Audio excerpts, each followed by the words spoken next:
Respect for Gordon. The engines of the Sodor Railway were always busy. Thomas puffed to the beaches with happy holidaymakers. And Gordon proudly pulled the express. Gordon thought he was the strongest, fastest and cleanest engine on the whole of the railway. But one thing bothered him. His firebox rattled as it cooled down at night. Gordon knew his rattle stopped the other engines from getting to sleep. That night, Gordon's firebox went click-clunk, click-clunk. Thomas and Percy started to chuckle. Rattler Gordon's keeping it all awake, peeped Percy. The only engines keeping other engines awake, puffed Gordon crossly, are little engines with very bad manners. But secretly he felt rather embarrassed. In the morning, Percy teased Gordon again. Rattlebox is awake at last, he puffed out loud. Gordon ignored Percy. He did not like being called names. I'm the strongest and the best, he told himself. Strongest and best, cleanest and fastest, and pull the express. He wished the other engines would remember that. Later, Gordon pulled into Knapford Station. Oh, look, laughed Emily. Rattler Gordon's here. He's pulling the click-clunk express. This made Gordon very cross indeed, especially because Diesel overheard. I hope your click-clunk gets better soon, oiled Diesel. See you later, Rattler. Gordon was very cross indeed. He decided it was time the other engines learned to treat him properly. So later at the water tank, he pulled up ahead of James. James was surprised. At Knapford, Percy had brought Gordon's coaches into number 1 platform. Off you go now, Percy, said Gordon. Number 1 is my platform. Little engines shouldn't hang around. You're a boastful, bossy, big blue boiler, Percy muttered to himself crossly. Later, Gordon told his friends to give a polite toot-toot whenever they saw him. But why? Asked Thomas. He was very puzzled. Because, puffed Gordon grandly, I'm the strongest and the best.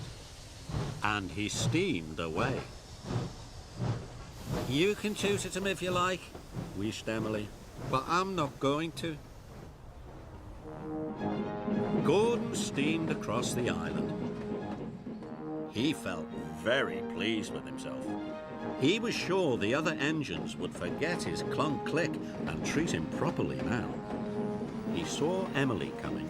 He listened for her toot-toot, but Emily didn't toot at all.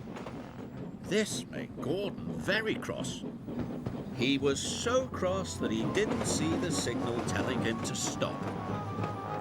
And he didn't see the goods train ahead.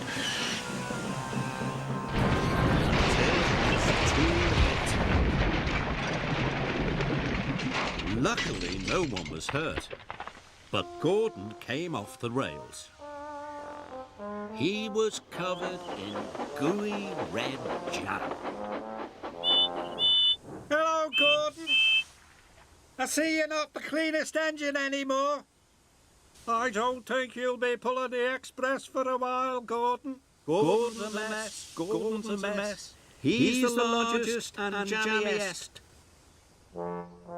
At last, Gordon was back on the rails. He felt very foolish indeed. Edward pushed him to the fitter's yard.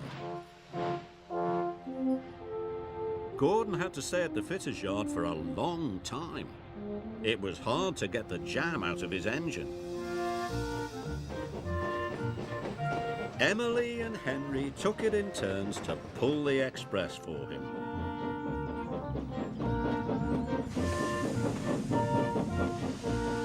One evening, Henry huffed. It's hard work pulling the express.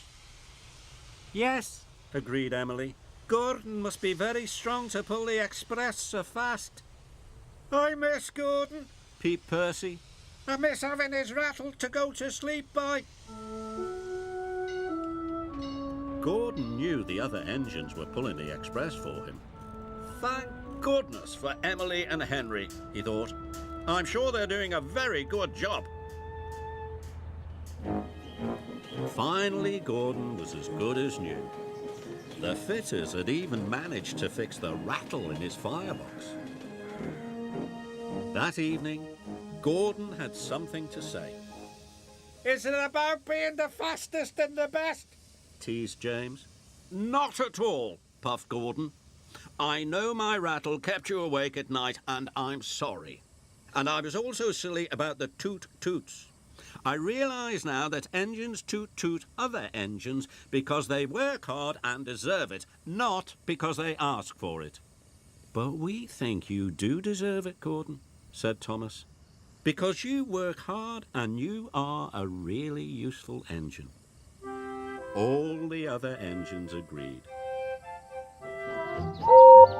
Now all the engines greet each other with a cheerful toot-toot for all the hard work they do on the Fat Controller's Railway.